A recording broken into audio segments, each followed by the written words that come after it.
Hey there, YouTube. Thanks for signing on, watching, listening, however you enjoy our content. Go ahead and smash that like button, subscribe, and enjoy the podcast.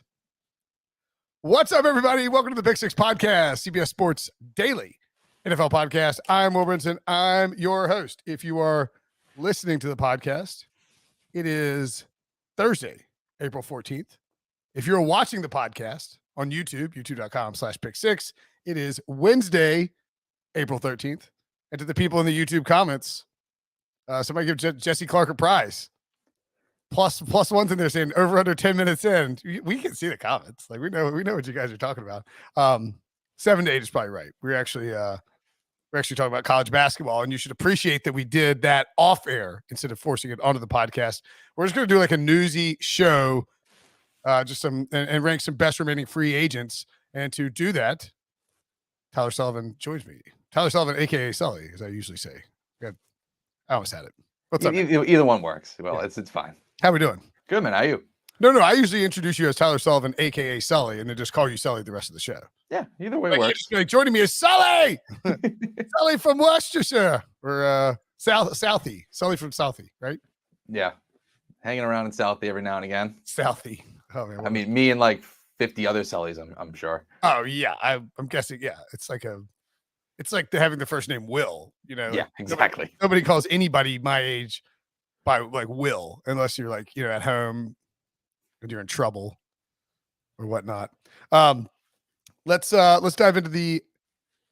This is not, guys. This is not an emergency Derek Carr podcast. That's not what this is. We're just going to talk about Derek Carr getting paid. He signed a 3-year extension worth $121.5 million.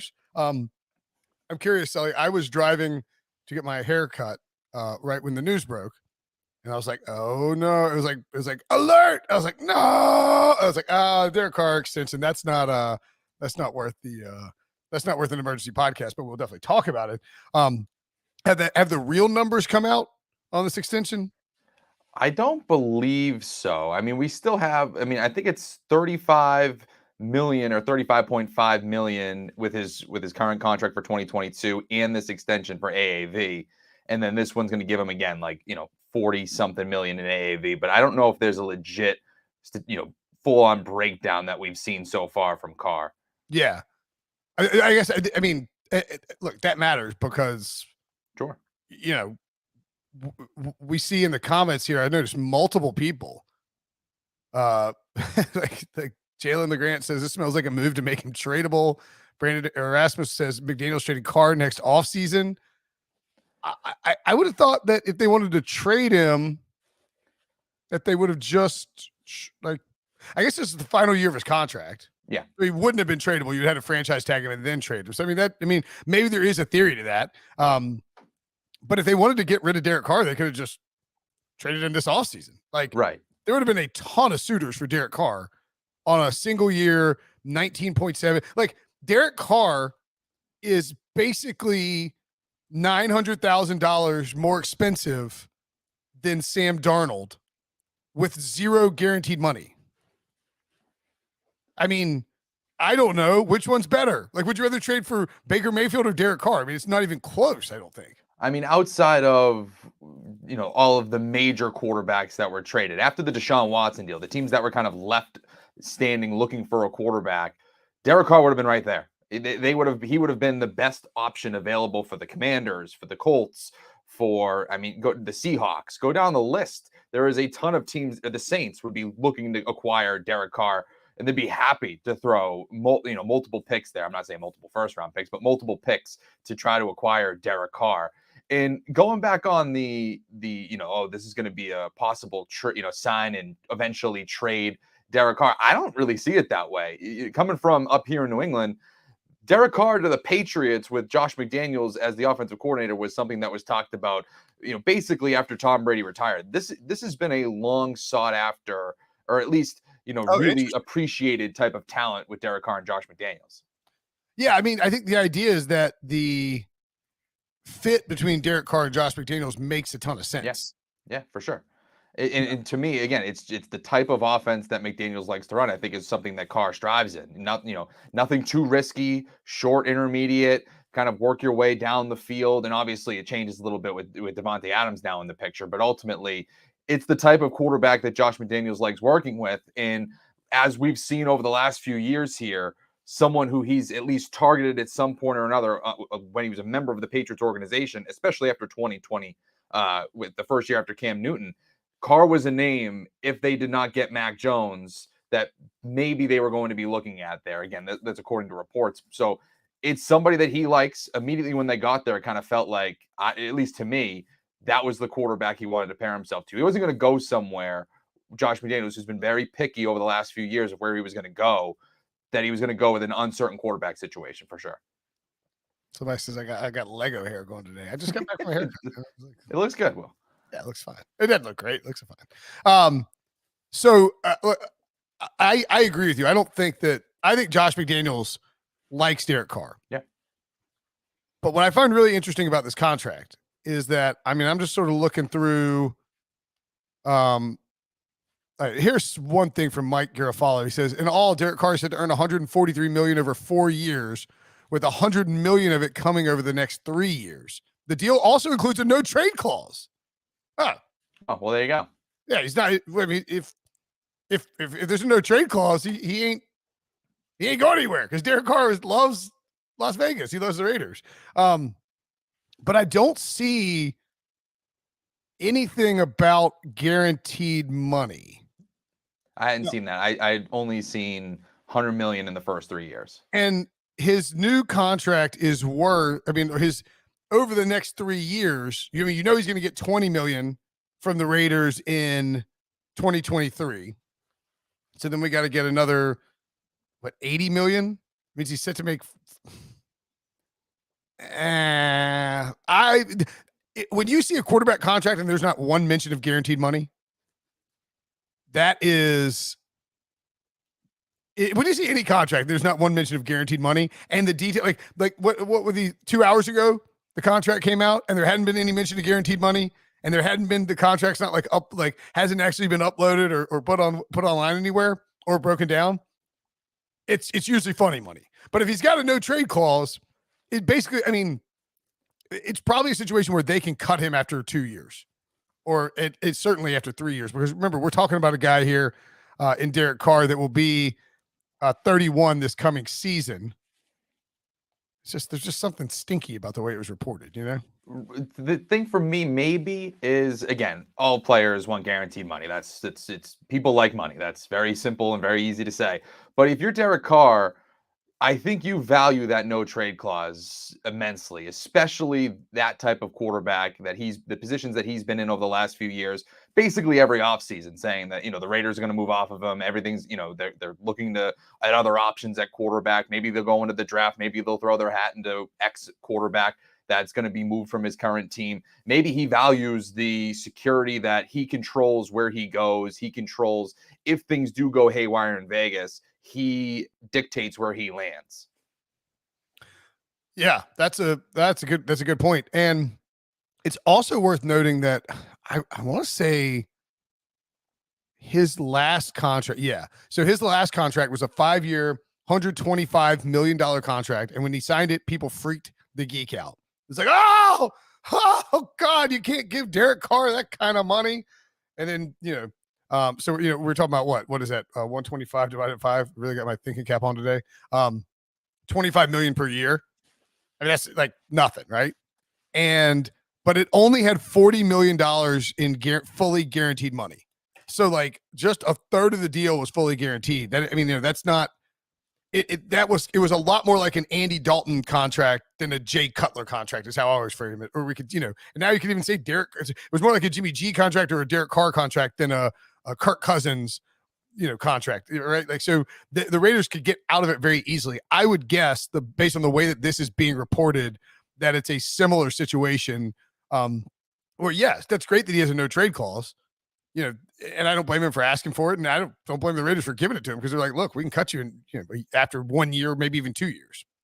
Yeah, no, I mean, that makes sense, in terms of, hey, listen, you get that flexibility. Maybe you give up some guarantees to give them the no trade clause. Again, we'll still see how the whole deal kind of, develops there. We also have to remember, too, how many picks did they lose for the Devontae Adams trade? They lost this first round pick and in a second round pick. And was there any more to that? Was there another first round pick? They're not So, drafting a quarterback, is the bottom, right? Like, right. But I'm saying, like, over the next few years here, you might not even have a real true kick at the can at trying to find a legit quarterback if you're moving multiple picks around to try to, obviously got Devontae Adams and all of that too. So they give up number 22, yep.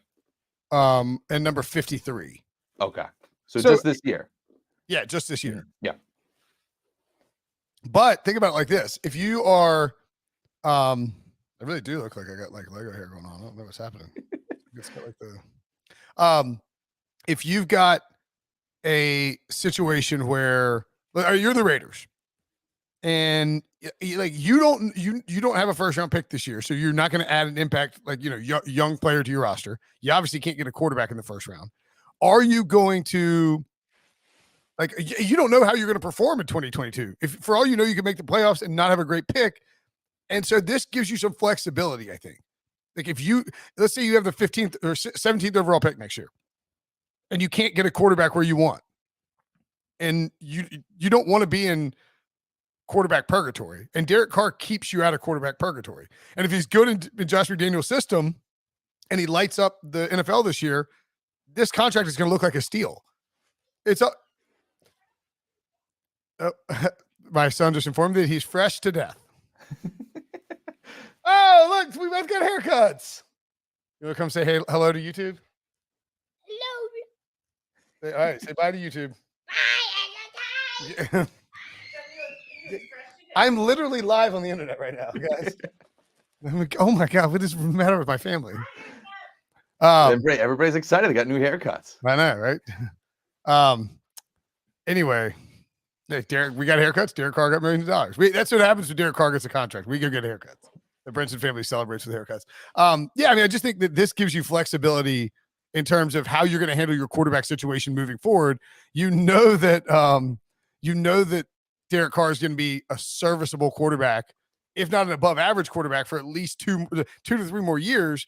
And this contract is essentially the bridge to who you're going to draft next. I think McDaniels probably likes him. I think McDaniels thinks he's going to play well. And if he doesn't, you can probably get out of it pretty easily. But I'm curious to see the numbers on it when it comes in, just because, no guaranteed money being reported is a little weird. Is there any? That's certainly noteworthy. I mean, again, the guaranteed money, it creates stability. It shows you a firm commitment by the organization.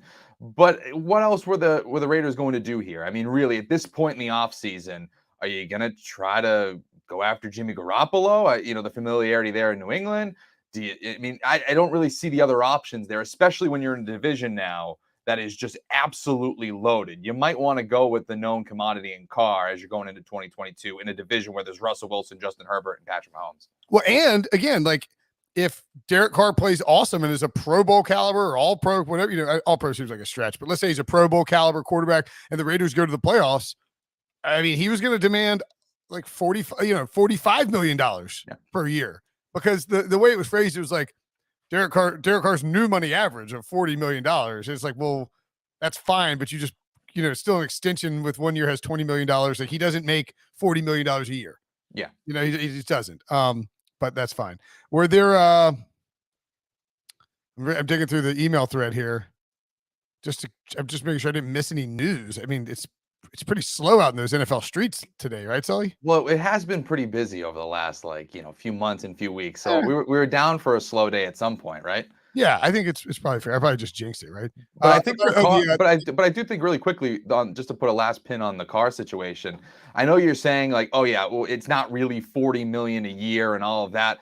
I mean, outside of what the Raiders are doing and solidifying their roster and their quarterback situation, it just continues in my mind to increase the floor of all of these quarterback contracts. I mean, if you're Lamar Jackson and Kyler Murray today, you're looking at $40 million AAV as your absolute floor. I mean, if you're saying for Derek Carr, you're Lamar Jackson, you're saying I have a better resume than him. I'm a league MVP. I've been in the playoffs. I'm a more dynamic type of player. For Kyler Murray, you can say I'm still up and coming, just hitting my prime number 1 overall pick. You can make all of those cases to say $40 million is the start or at least the floor for them, which I think is noteworthy across the league.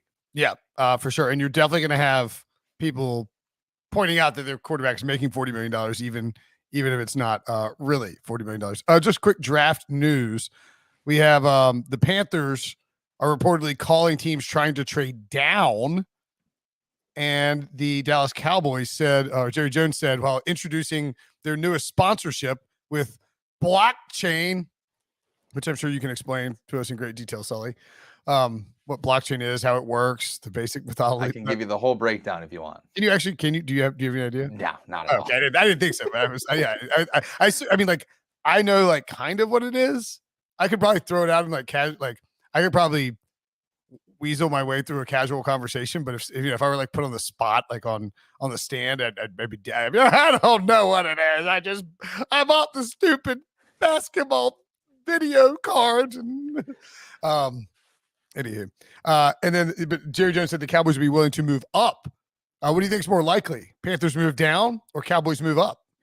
Well, I mean, I guess you can never rule it out with Jerry, right? Again, he likes to make those splash moves and all of that. But I do think possibly moving down for Carolina makes the most sense. Again, they're picking number 6 overall, and their next pick isn't in like the 130s. They don't have a second or third round pick. So you do need to collect some draft capital there in terms of a team that's trying to rebuild pretty much from the ground up there. And if you can get down to, I don't know, the teens, mid-teens, late teens, it's a little bit more palatable to take a quarterback, right? Like, Kenny Pickett at 6 or Malik Willis at 6 or Desmond Ridder at 6. It just seems a little high, I think. I think there's a consensus that that's a little too high for these quarterbacks. If you take one of those quarterbacks at 6, I mean, first of all, it has to work out, or else it's Daniel Jones 2.0. Like Daniel Jones at 18, I don't really think anybody's like that mad about how it's gone. But at 6, it has to work out. The other thing about this particular draft, I think you need Sauce Gardner basically to go in the top 5. Actually, no, yeah. All you probably need is Sauce Gardner or Kayvon Thibodeau to go in the top 5, and the Panthers would be guaranteed one of Charles Cross, Ike Ekwonu, or Evan Neal. And when you look at this roster, yes, there is a glaring, like bright red light blinking at the quarterback position, but left tackle is really important too. Like they need to improve that offensive line. And if you pass on that offensive lineman for the quarterback and the quarterback's not good and that offensive lineman is like an early Pro Bowler, that's how people get fired. Yeah, no, for sure. Again, it's if you screw up that pick, it's a career ruiner. I mean, Mitch Trubisky at number 2 overall when you miss out on Patrick Mahomes and Deshaun Watson. Like, we can make all of these picks and comparisons pretty much all day long. But if you're Carolina, again, like I said, you're a team that's rebuilding and you're going into a draft where there is no clear-cut answer at quarterback at the top. But what we all call it's a pretty deep draft throughout. So if you can have a more realistic pick at quarterback, I mean, I think we all look at Pittsburgh, right? At what is it? They're at 21 or something, or 20, 21, somewhere around there, 19 maybe. We look at them and say, okay, if they take Kenny Pickett there or Malik Willis there. No, I'm talking about the Steelers. Oh, the Steelers are 20, yeah. 20. So again, if they take them there, you get 20, it's like they fell right in their laps. Right, exactly. But again, Mac Jones last year. Yes, exactly. Mac Jones at 3, unacceptable. Mac Jones at 14, no. So if you're telling me that you can kind of move down a little bit and take the heat off of this young quarterback that you're going to pick, if you're splitting hairs, if there's someone you love, then sure, go after him. But if you can move down and kind of see where the board falls to you at the quarterback position, while at the same time gaining more capital in those middle rounds in what is considered to be an extremely deep draft, I think that's something you have to consider. Be the smart move. Again, do the Carolina Panthers do it? I don't know. But to me, that would be the smart move. I saw Lance Zierlein. Love Lance, friend of the program, Lance. But stabbing my alma mater in the back. He has Charles Cross going to the Panthers at 6 instead of Ike Ekwonu, who goes to the Giants at 7. If the Panthers pass on Ike and take Charles Cross out of Mississippi State, like you might never see a Panthers fan in Raleigh again. Like Like, I mean, I'm serious. Like, just be like, are you kidding me? I mean, I get it. You know, take the better player. If Cross is better, that's fine. But still, Yeah, no, I mean, again, that again, you go Carolina, with the Carolina local. Panthers have never drafted a single football player from NC State. It's a source of contention round. Yeah. All right, let's take a break. When we come back, oh wait, I had one more. The Desmond Ridder steam on FanDuel and DraftKings. I should have looked on. I'll look on William Hill or Caesars and see if he's up there. I just saw Ben Solak tweeted this out. Ridder was 30 to 1 and 25 to 1 yesterday to be the first quarterback drafted. He is currently on Caesars 15 to 1. And he's basically 15 to 1 everywhere. It's been chopped down significantly. And there have been multiple reports out there that of like half the teams in the league have first round grades on Desmond Ridder. Do you buy or sell the Desmond Ridder steam hype? And I can't even wrap my brain around how far away we are from the draft specifically. Yeah. I mean, we're getting pretty close. 2 weeks, right? Yeah, 2 weeks. 2 weeks. Yeah. You know, we're getting there. But again, I guess like if this were the week of the draft, maybe I'm a little more like skeptical. But I mean, it does seem like teams are sort of working through the process here, and like this is how this gets leaked out. Right, I know what you mean. You're trying to decipher what's a smoke screen, what's not a smoke screen. It's hard to do this time of year. But like you said, the further we're out from it, maybe there tends to be a little bit more truth there. At DraftKings, he's plus 1,400. He's number 3 quarterback to come off the board in terms of first quarterback selected. I don't know if we're gonna go that far, are we? Are we really gonna have him over? I had the 25 to 1 earlier today. Yeah, and it's more like a value play because it's going to drop down. Like he could be. Maybe it's the first quarterback taken at like by the Saints at 16 or something. Yeah. I think wasn't Danny Cannell the first one kind of on this, or at least he was the first guy that I saw. I think he was a big Ridder guy. I think he was. Wilson and I talked about this on Monday's show, and it's worth pointing out that on April 8th, 2013, there's an article on NFL.com by the late great Chris Wessling titled "Ryan Nassib as an NFL draft first rounder picks up buzz." So maybe we are in the right spot where it's like, I mean, Nassib was going to go to the first round of the Bills because Doug Marrone, his college coach at Syracuse, was coaching the Bills, and they were like, well, they're definitely going to take him. And that's like the Pickett connection. So it definitely could be a bunch of crap. Just find it kind of interesting. All right, let's take a break. When we come back, we will talk about the best remaining free agents and what landing spots might work for them next. This was it. We're back. Come on, be my baby tonight. Julie has a controversial history with many of us. I'm not trying to mess with that lady. My sexuality made you feel uncomfortable. That door is open and I can leave. I'm either with you 100% or I'm not with you at all. You didn't apologize. I hate you. Why did I come back here?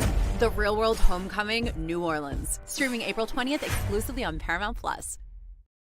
So you have a list, I'm assuming, on CBSSports.com. I mean, like I said, I've been out to run errands and stuff. I haven't actually read the site, but I'm assuming you do have a best remaining free agent list. I think we do. I don't know if I've done. I don't know if I did. I probably did it. I just don't remember. It's kind of all blur. You know this better than anybody. Yeah. I mean, yeah. I'm like, what's today? What did we talk about on Monday? Number 1 on the list, Stephon Gilmore.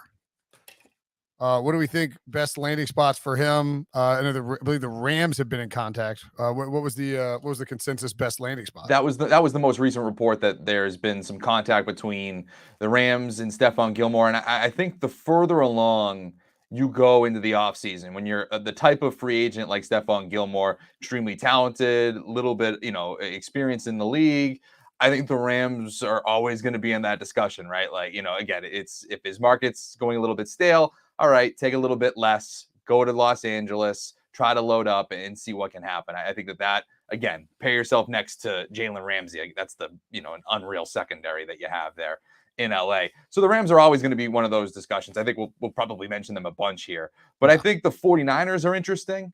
I think that's one that you can look at. Let's see what happens after the draft. I do wonder with these free agents if some of them wait until after the draft now when we're getting so close. If teams are unable to fill those needs, maybe they go back into the free agent pool. I'd be curious to see how that goes. But specifically for the 49ers, I want to see how this draft goes with Jimmy Garoppolo. Like, how does that go? Again, we've said it a bunch. Could be on the move, might not be. The quarterback situation in the NFL is kind of settled a little bit. But who knows? Something could sprout up. And again, if the Carolina Panthers don't go quarterback, maybe they try to target Jimmy Garoppolo. Again, that's just one there. But if the 49ers get rid of him, they clear up a ton of cap space. And that could open the door for a guy like Gilmore to be signed.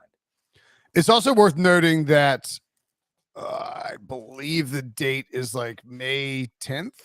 I could be wrong, where the compensatory pick formula no longer counts, or like if you sign a free agent, it doesn't count against next year's compensatory picks. And so that's why you sort of see some of these, veteran players who are, maybe being told by teams like, look, we want to sign you. Be patient. We got to get and the agents are probably willing to work with them because they're like, look, you're going to, you're not getting paid now anyway. You're going to, you're going to get you paid, maybe even get to skip some OTAs or something like that. But that may be the case with several of these guys. Certainly would make sense with Gilmore, who, I don't know that you necessarily want him as your number one corner, going into next year. I mean, don't we think he slipped a little much? Like ideally he'd be your number two corner, right? Like maybe even a team. What about would the Bills work? Is a team that drafted him go like I'm coming home type situation? You do have Tre'Davious White coming off the ACL. Could make some sense there to give yourself some insurance in the secondary. The storyline's great, obviously. And I would assume Gilmore, who's made a lot of money in his career, I know he made a huge deal with the Patriots when he was a free agent. I think back in, 2017, I think? Yeah.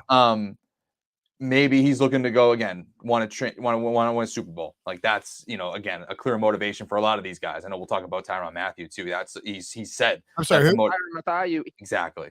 Yeah. That's a motivation for a lot of these guys. So maybe again, you look at the Bills, betting favorite to win the Super Bowl. You could join that secondary. Again, they're starting to load up. It's like the AFC version of the Rams. If you want to just go over there.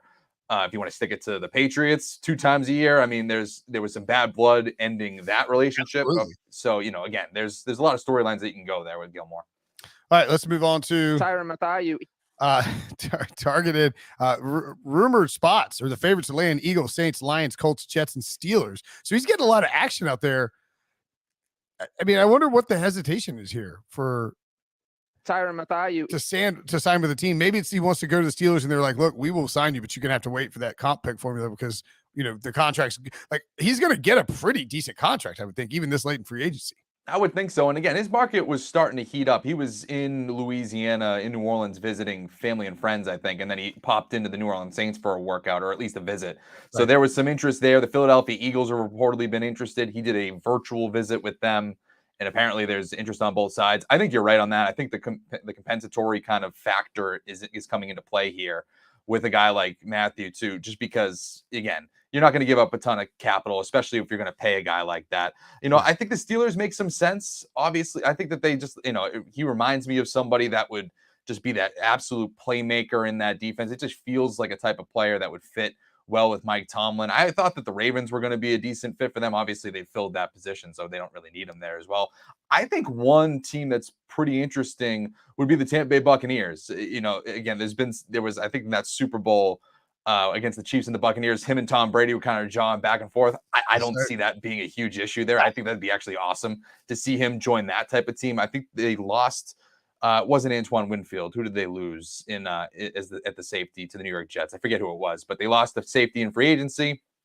And so again, they could fill that need there. You're coming back with Jordan Whitehead. So again, you're coming back with a need at the position. Tom Brady's back. You're going for this new run in 2022. I could see that being kind of one of those sneaky teams in the NFC where a veteran free agents kind of flock to if they don't want to go to LA. The Rams have reportedly been in contact with Mathieu to I feel like petrified to say his name. I mean, I would think that he's like, I would guess that the offer from the Jets or the Lions is probably better than what, like he's probably close to what he wants but he doesn't want to sign at this stage of his career with a team that's not going to give him a chance to at least make a playoff run. So he's probably waiting to see if the Steelers, Rams, Colts, Saints, or Eagles are willing to up their offer maybe a little bit, after the draft if they're not able to bring in enough, talent in the secondary positions. Yeah, he told the Kansas City Star earlier this offseason, he did an exclusive interview with them after it was pretty apparent that he wasn't going back to the Chiefs. He's, it was the interview that he said he was heartbroken and all of that stuff. He even noted that he's made a ton of money in his career and he's willing to, go away from breaking the bank and try to win. Yeah. Okay. Yeah, good call. Akeem Hicks and Jadeveon Clowney, two veteran, two polar opposites. Funny, two defensive linemen is funny because Akeem Hicks has been a great, veteran interior defensive lineman, but doesn't get a ton of hype. And then Clowney has, it's impossible figure out the Clowney Clowney's either massively overrated or massively underrated at every point of his career, and it just fluctuated wildly. Yeah, it's true. It's a good point there. Again, they're different in their respective positions. Obviously, Hicks' health is an issue there as well. I mean, he just hasn't been able to stay healthy the last few years. He's not going back to the Bears. You can throw that out. I think you can throw that out the window. He's another one that I think the Rams could be interested in. I mean, you put him in that front seven with Aaron Donald. I mean, that's just amazing. And at this point in his career, I believe he's 36 years old. You could pretty much plug any one of these Super Bowl contenders, Bucks, Rams, Bills. I think you can kind of put him into those type of conversations there. I don't think he's going to a New York Jets for a ton of money or something along those lines. I don't see that happening. Clowney, maybe a little bit different. I see him re-upping with the Cleveland Browns, especially now that they've kind of loaded up again with Deshaun Watson and all of that. He's had his most productive year in a long time last year, 9 sacks. Again, a lot of that is opposite of being opposite of Myles Garrett. That makes life tremendously easier.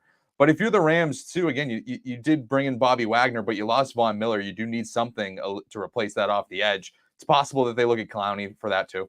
Yeah, I mean the Rams just the Rams are the new Pats. It's seriously. I mean it's crazy, but again, they have clearly signified to the NFL that they are in a Super Bowl window. They're going for broke. F them picks and F the cap. They're going for it. F them picks. I love Les Snead. It's been reported the Browns are trying to bring back Landry and Clowney, and I mean the Clowney thing would make a lot of sense. You bring him back on a 1-year deal, and I do think he just has to accept at this point in time that he's not going to get. He's never going to get that monster contract that he thought he might land, and I mean probably because of COVID. But it just pushed it back 3 years and then injuries and all that. So yeah, I think the other team that you could maybe look at for Clowney would be the Cowboys. Yeah, needed edge rusher.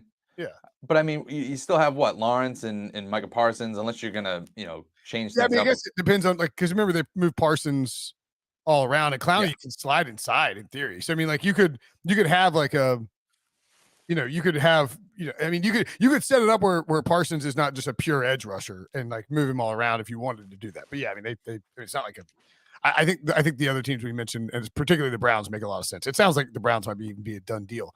Dwayne Brown, the elderly left tackle, has been linked to the Carolina Panthers, who desperately need offensive line. It would be if they could land Dwayne Brown, then they would be in a position to trade back and draft a quarterback, or even take a quarterback at 6.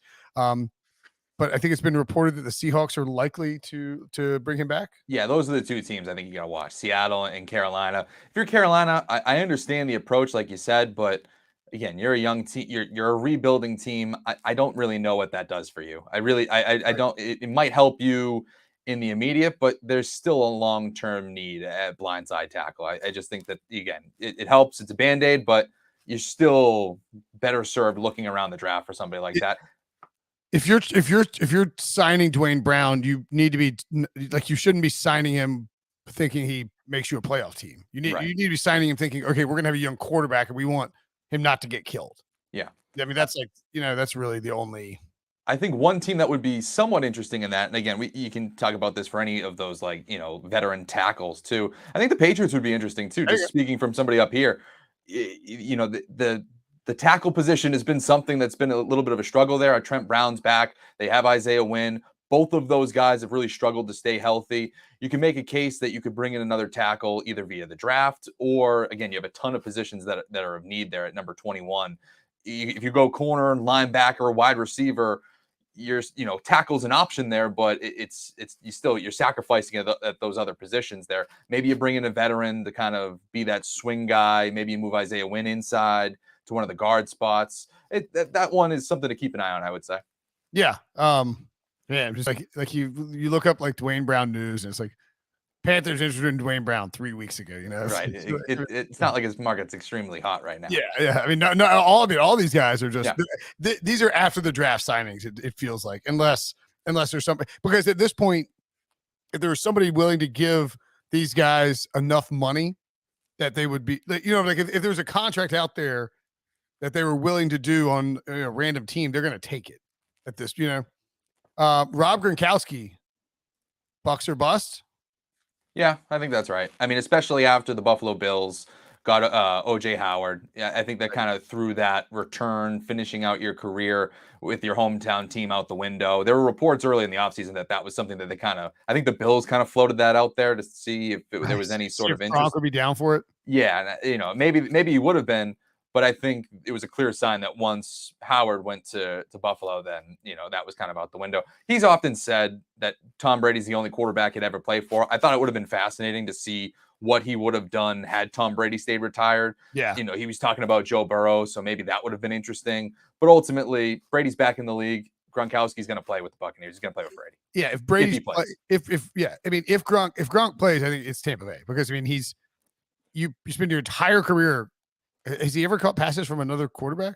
I don't believe so, because I don't think he was playing. No, he wasn't in the 4 games where. No, that was Martellus Bennett was there, but I believe Gronk was injured. Okay, I believe he was injured. Yeah, was he? Yeah, because Gronk wasn't there when Matt Castle played. So No. he's literally never caught unless it's like a garbage. But I don't think Gronk would be out there at garbage time catching passes. Maybe. Right, it's a good point. He might. We need to. That's a good trivia question, because if I were a player, if I were a tight end and I had only caught passes from one person in my entire life, and that person was the greatest quarterback of all time, I wouldn't ruin that by by going and catching. No offense to Joe Burrow, but I'm gonna ride it out with Brady if I'm Gronk. Yeah, what was it that what was it, the 2016 season was when Brady did that was with the suspension, right? Right, I can actually just look back, right?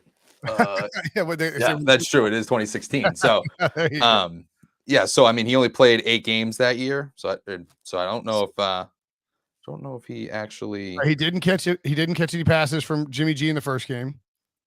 He was retired in 2019. So there was no, Brady was still in New England, but he was retired regardless. He didn't play in the second game. He may have been hurt. And they're like, we're not playing if Brady ain't out there. If he's probably true. Yeah. And they also ran the ball a ton, I think, especially with Jacoby Brissett in that. He had one target from Jacoby Brissett against the Texans, but did not catch it. Well, there you go. And then was that the 4th game, or was that let's see, one more game? And then against the Buffalo Bills. Oh, 1 catch for 11 yards. Oh, there you go. Possible he has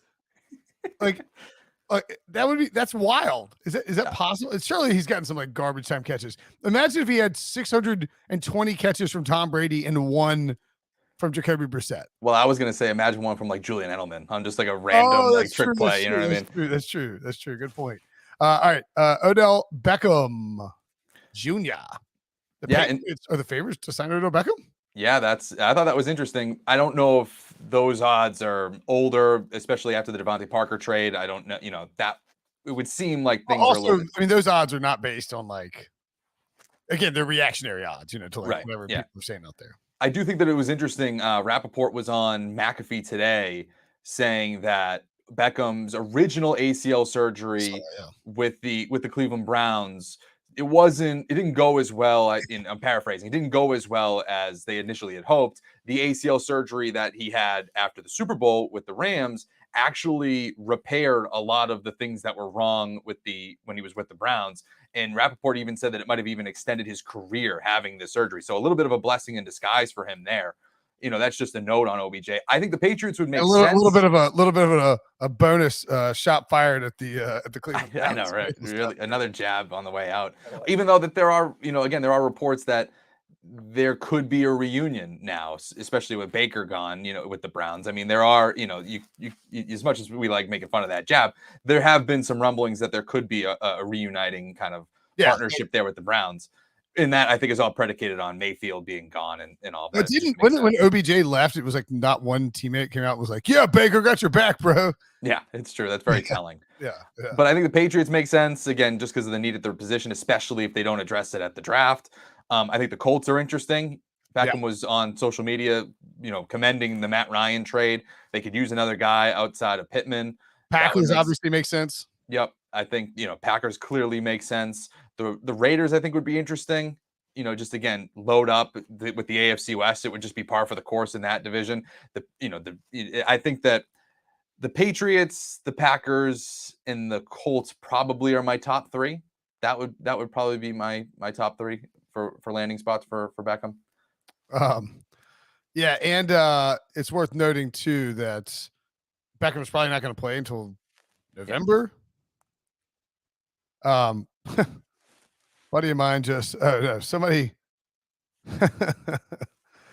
Venmo requested Scotty Scheffler for that 4-putt on 18 because it cost him $180 and he declined the request. That's good to actually get the Venmo though. Yeah, that's right. Yeah, it's like in itself. Not ignored, just declined.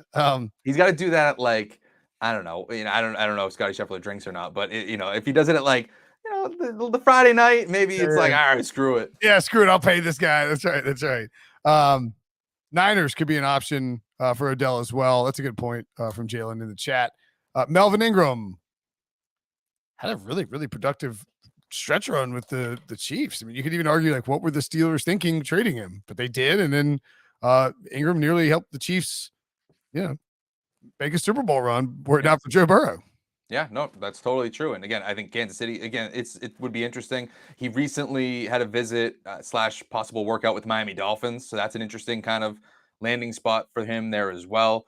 I think maybe the Chargers reuniting with them could be interesting, especially as they've, again, need all the help they can get defensively in that division now. Be interesting to see how they go up. This is another player in terms of veteran looking to win. The Rams are obviously going to be in that discussion, especially after losing the likes of Von Miller. If that's someone to pay attention to. But I thought the Dolphins was an interesting team that kind of is popping out of nowhere really for his services. I thought. Yeah, I wonder how much if Melvin Ingram was trying to break. I mean, he's 33, signed a 4-year deal for $1 million. I would guess he's probably trying to get something like $7 million, and the Rams are probably thinking like $5 million. And so it's a tough market out there for 33-year-old pass rushers, even if you're productive. But what are you gonna do? I think those teams definitely make a lot of sense. All right, Eric Fisher. Apparently, a Colts return is unlikely for Fisher, and the Colts kind of low key missing the left tackle. I believe that's true. I mean, again, I think it's Matt Pryor's penciled in for their starting left tackle position right now, which is how the draft goes. Maybe they that's their. But they don't have a 1st-round pick though. Oh, that's true. Yeah. Wow. They really living life dangerously. I know. It does say something about Eric Fisher's health if the Colts are not interested in bringing him back. I would think. Probably true. Again, that makes a lot of sense there. I put the Bears down as a possible pairing there. You got to protect Justin Fields as much as possible. Again, similar to Dwayne Brown. Maybe the Patriots would be in there. I'm just looking at teams that could use a tackle that have a young quarterback. Those two might make sense. I don't really know how much beyond that. And again, I don't even know if we're talking, like you said, if the Colts are signaling that they might not love his health situation. I mean, he's coming off a torn Achilles, so right. So maybe you're looking at you're not a starter anymore. Maybe you're a swing guy, depth piece, something along those lines. I also sort of wonder if, I guess he played like 15 games last year. So I mean, he played a lot of football, but I sort of want like the Colts kind of went into the season with Fisher like left tackle, and he was banged up, and so you didn't know. It just seems like and he was 41st according to PFF in pass blocking too. So it's not like you're talking about somebody that was lighting the world on fire. If you sign him, he's coming in to start. And I was just on Stampede Blue, it's like an indie. It sounds like the Colts are cool with Matt Pryor as their starter.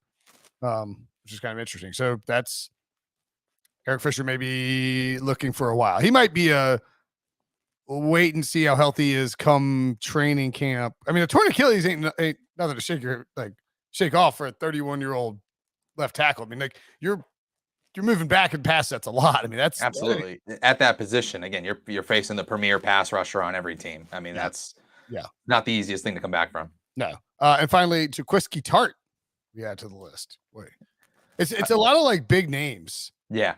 Or like bigger names, but not. I mean, nothing like. I mean, it is the second wave of free agency. It's these veteran names, these guys who could be good, nice pieces on top of a well-rounded roster, but nobody's going to like change. Should the Rams sign Jaquiski Tart and have like I was going to say, I don't think you're going to do an emergency podcast for any of these guys that we're no.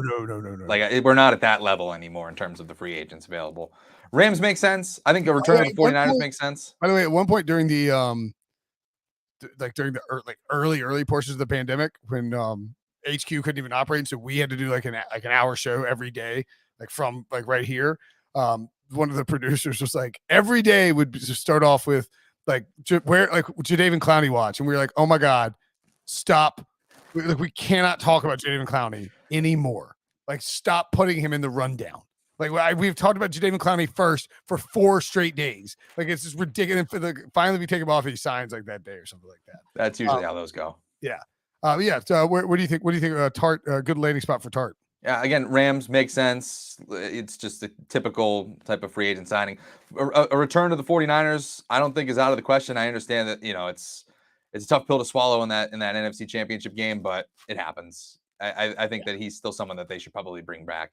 Again, I don't know how bitter it is. I think that it's more of a fan base thing than it actually is an organizational thing. Yeah, I would think so too. Yeah. But maybe I mean, maybe they're waiting to like let it. I mean, get moved past it. I guess I don't know. I mean, yeah, I guess that's probably a fan base thing. I don't think Kyle Shanahan hates him for not catching that pass. I don't think so. Again, I would be surprised. All right, that's good. Good stuff. Remaining free agents. This is an evergreen podcast. You can chop out the second half and run it for like the next 3 weeks until people are signed. Again, a lot of these guys can be signed after the draft. Follow Sully on Twitter at Tyler Sully. Make sure and like the pod, subscribe, rate, and review, or whatever. Smash the like button if you're in the chat. Thanks for watching. Thanks for listening. For Sully, I'm Brinson. We will see you guys later.